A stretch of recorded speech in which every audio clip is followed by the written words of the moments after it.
Հայաստանում ԱՄՆ դեսպանությունը հայտարարությամբ հորդորում է խրախուսել Ամերիկայի Միացյալ Նահանգներում ապօրինի գտնվող անձանց հեռանալը երկրից։ Հայտարարությունը հրապարակվել է դեսպանության Facebook-ի էջում։ Եթե ճանաչում եք Միացյալ Նահանգներում ապօրինի գտնվող անձանց, խրախուսեք նրանց հեռանալ, նախքան պետական մարմինների կողմից բացահայտվելը։ Բոլորի համար ուղերձը պարզ է. կատարեք ճիշտ ընտրություն, հետևեք օրենքին եւ մի վտանգեք ձեր անվտանգությունը, ձեր ընտանիքը կամ ձեր ապագան, ասվում է հայտարարության մեջ։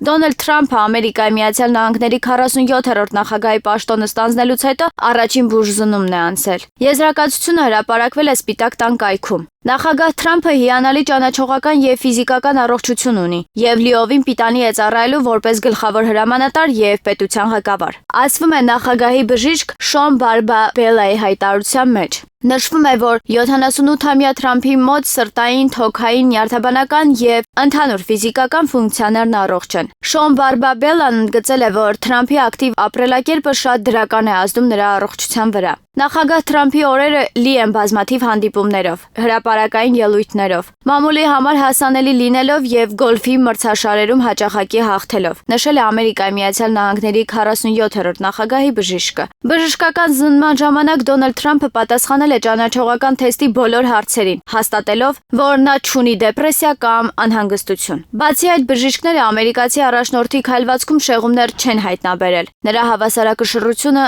նորմալ է։ Թերապևտը պարզաբանել է, որ Թրամփի վիճակը գնահատվել է Մոնրեալի ճանաչողական սանդղակի միջոցով։ Նրա ճանաչողական ֆունկցիան 30-ից 30 է։ Ամերիկացի առաջնորդը կշռում է մոտ 102 կիլոգրամ եւ կախվածություն չունի ալկոհոլից կամ նիկոտիններից։ Ամերիկացի բժիշկները պարզել են, որ Ամերիկայի Միացյալ Նահանգների 47-րդ նախագահի ականջին սպիկ է։ Անցած տարվա մահափորձից փամփուշտի անցք։ Թրամփի մաշկի վրա գոյացություններ կան, բայց դրանք բարորակ են, կան նաև արևի վնասման հետքեր։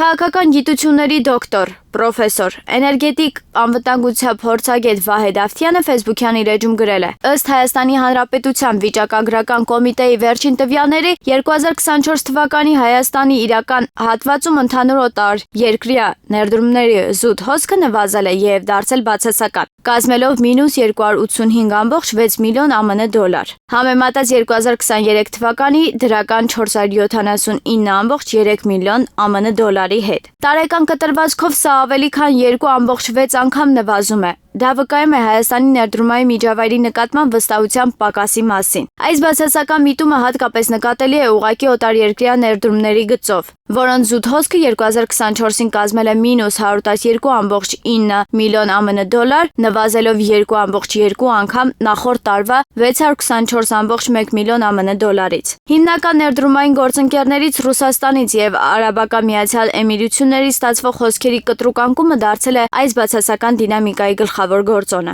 Մասնավորապես, Ռուսաստանից ընդհանուր ներդրումների զուտ հոսքը երկրորդ տարին անընդմեջ շարունակում է նվազել, 2024 թվականին հասնելով -156.3 միլիոն ԱՄՆ դոլարի։ Առավել մտահոգիչ է այն հանգամանքը, որ ռուսական ուղղակի օտարերկրյա ներդրումների զուտ հոսքը եւս դարձել է բացասական, կազմելով -215.1 միլիոն ԱՄՆ դոլար, նախորդ տարվա համեմատ նվազելով 4.8 անգամ։ Ավելին, ամեից ստացվող ընդհանուր ներդրումների զուտ հոսքը գրեթե զրոյացել է, 257.6 միլիոն ԱՄՆ դոլարից նվազելով մինչև -23.5 հազար ԱՄՆ դոլար։ Նմանատիպ իրավիճակ է նաև ուղղակի ներդրումների մասով, 248.9 միլիոն ԱՄՆ դոլարից մինչև -23.4 միլիոն ԱՄՆ դոլար։ Վերը նշված թվերը եւ միտումները վկայում են այն մասին, որ Հայաստանի իշխանությունները չունեն երկարաժամկետ, համակարգված եւ վստահելի տնտեսական ռազմավարություն, որը թույլ կտար պահպանել եւ զարգացնել օտարերկրյա կապիտալի ներգրավման գործընթացը։